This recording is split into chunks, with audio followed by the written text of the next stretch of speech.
Hi, my name is Constance Nyefulo. I'm 23 years old, originally from a small town called Clarence in the Free State, but currently staying in Pretoria. So sometime in 2016, well, in June in 2016, I visited my aunt who stays just 45 minutes away from my town, in a town called QwaQwa. I visited her, and as I was there, I met up with my friend there, and she suggested that we go to this other new club that had opened that everybody was all excited about. So my aunt used to work very late at this other catering company, so sometimes she'd go to work at like 9 p.m. and come back at like 6 a.m. in the morning. So that day, it was a Friday, she went to work, and when she went to work, that's when we decided to go out. The club was not even that far from my aunt's place, like maybe 3 streets away. So we went.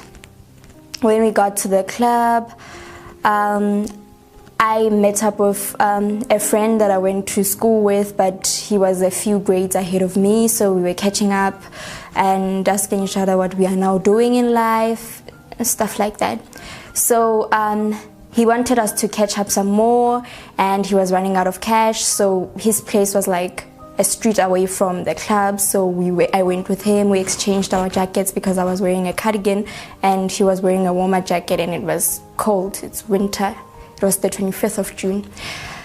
We went to his place. We didn't even spend like 5 minutes there. We got there, got what we needed, we came back. On our way back, there were 2 guys working behind us, and my friend held my hand, and then he asked me if I could run. I was kind of confused. Why is he asking me if I can run? So as we were walking, the 2 guys were also walking, and then when we got to this other corner, they stopped talking. So my friend told me to run. Well, we ran. I didn't even get that far, but then they caught me, and I let go of my friend's hand so they can go get some help. I was left with the one guy, and the other guy ran after my friend. He took my bank. I had my bank card on me. He took my bank card, my phone, and he asked me to take off my boots. I took off one boot, and then he was taking me to this other place. He said we should go, and I kept on asking him why are they doing what they're doing, and he told me that he will blow off my brains. I don't know what weapon he had on him. Okay, fine. And then he told me to take off the other boot. I took off the other boot, and my brains, I don't know what weapon he had on him. Okay, fine. And then he told me to take off the other boot. I took off the other boot, and just as he was reaching for it, I ran so fast. And as I was running, I heard people calling my name. It was my friend with the help that he had gotten. And as I ran past my friend's house, but I was too scared to like open the gate and go in, because I'm like, what if the guys that had mugged me are coming behind me? So fine, I ran to my aunt's street, and there's like the first house there. The owner was inside the yard by the gate, and then his friend was outside. So they saw me running. I'm running in my socks and in a vest, and it's very cold. So they asked me what's going on, and I told them what was going on. And as I was telling the story, the 2 guys that had mugged me passed, and I told them these are the guys that took my stuff, and the guys denied everything. So yeah, I was there explaining what happened to them, and then the friends, the owner's friend, there were 2 friends that came, and then they told them what happened, and then they wanted to go after the guys. And then those 2 guys that had just arrived said that because the guys that they want to go after have got weapons, it wouldn't be a great idea to go after them. Okay, fine. So the friend left, and the owner said that he would keep me safe for the night. He knows my aunt. It's not safe for me to go home at that time, so I will go home in the morning. And what if I go home and the guys are like waiting for me at the corner? Okay, fine. So I went in the yard, got to the door, and he struggled to open the door for like close to 15 minutes. Fine, he eventually got the door He got the door open, we went in, he locked the door, we went to his bedroom. It was a very big room with 2 beds. There was like a single bed on the far end, and then there was like a double bed as you enter the room, and there were 2 heaters they were on. And then he told me that I will sleep on the single bed and he'll sleep on the double bed, and then in the morning I'll go home. It was around about like 10 o'clock to 10:30 at night. So we sat down by the heaters, and he asked me to tell him what happened, and I was crying, and I told him what had happened, and he told me to stop crying, it's gonna be okay, I'm safe now, yeah, he'll keep me safe. And as we were talking, he started saying that I should get on the bed, the double bed that he said he would sleep on. And I asked him, you said that I will sleep on the other bed and you'll sleep on this bed. And then he told me that the rule of his house is that nobody sleeps on separate beds and nobody sleeps with their clothes on. And I told him, okay, if that's how this is gonna work, can I just go home? It's fine, I don't care if the guys are waiting for me somewhere, I just want to go home. And he told me I'm not going anywhere. And then I asked him, so is this you keeping me safe? You said you were going to keep me safe, so basically do I have to pay you for keeping me safe, and I have to pay you with my body for that? He told me to stop talking and just take off my clothes, or else he's going to do it for me. So yeah, I climbed onto the bed, and I started unbuttoning my jeans. And then as I was unbuttoning my jeans, his phone rang.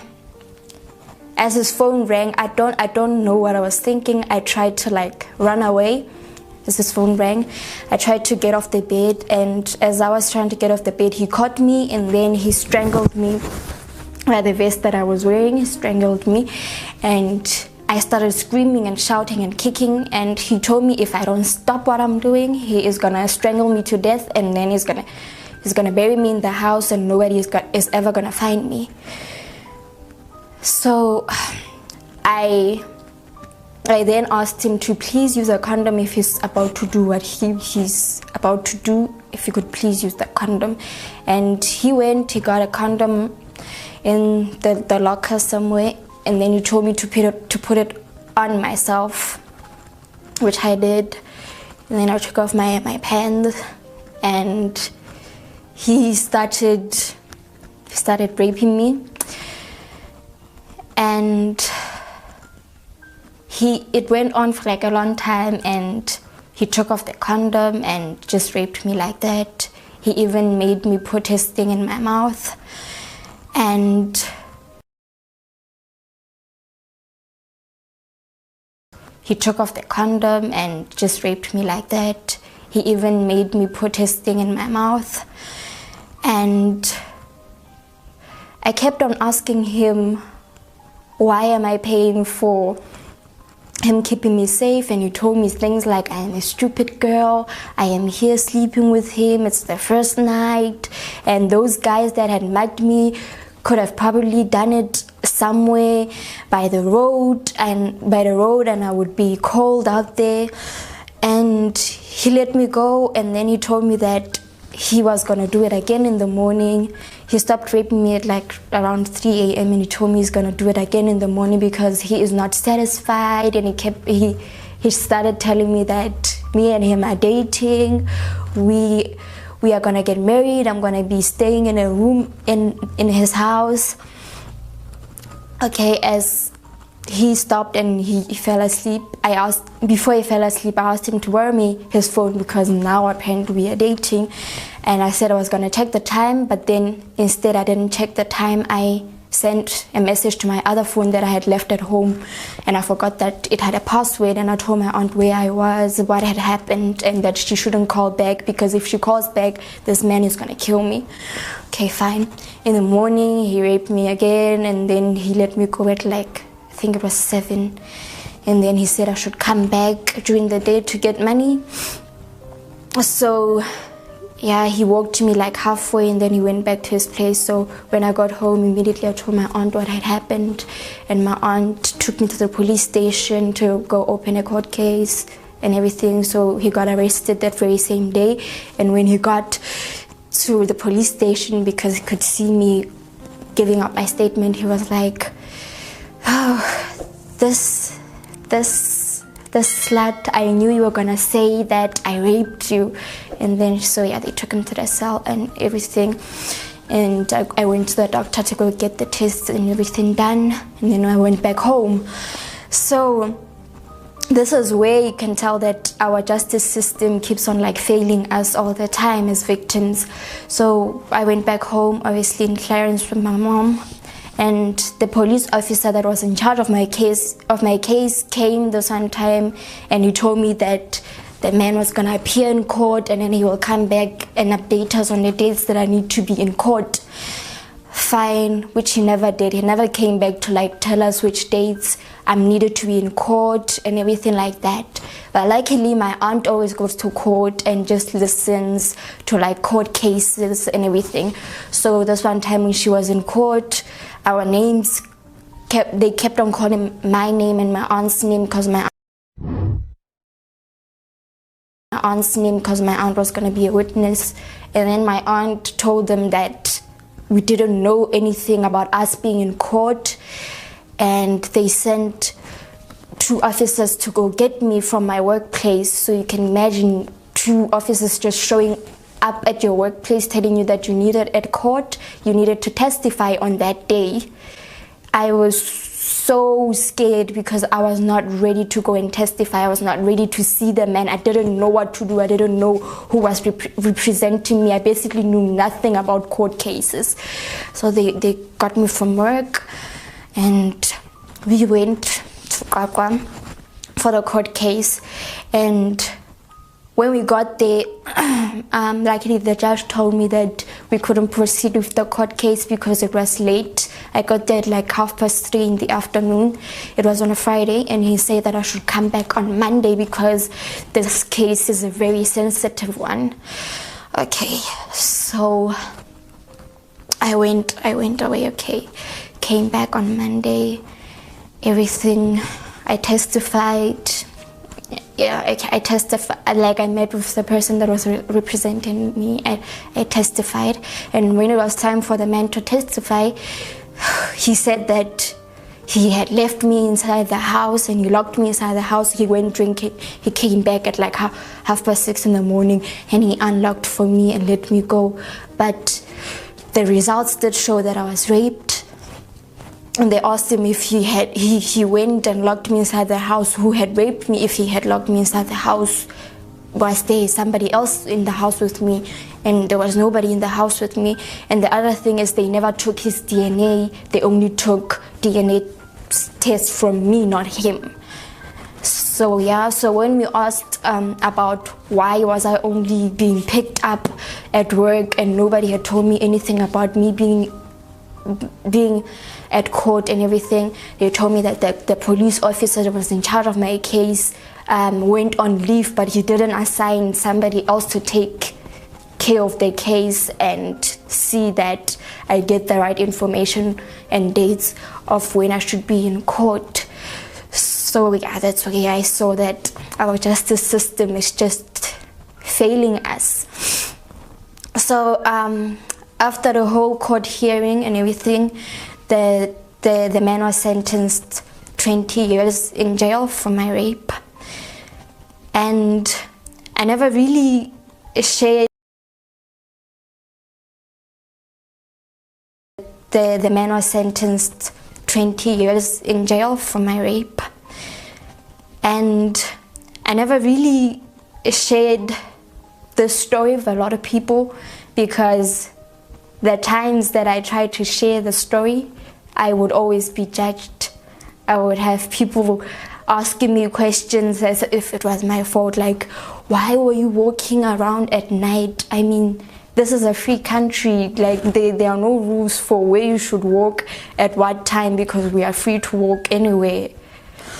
And this other person also asked me rather if I was still a virgin by the time I got raped. And I told the person that I had just lost my virginity like 2 weeks before the rape. I was 19.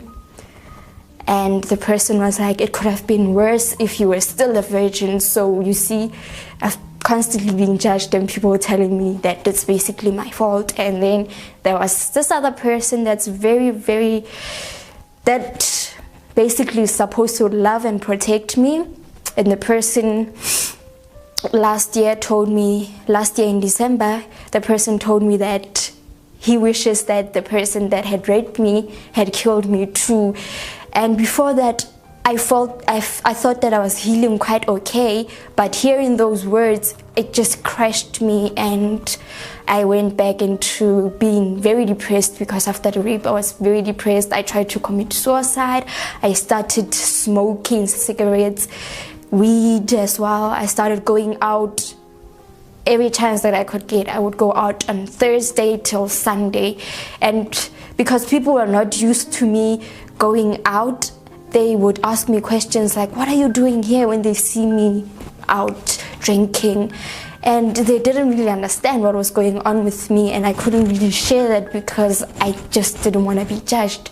So a lot of people that know me are going to be like quite shocked that I was once raped. But through all of this, my mom has always been there for me. And my aunt was also there for me.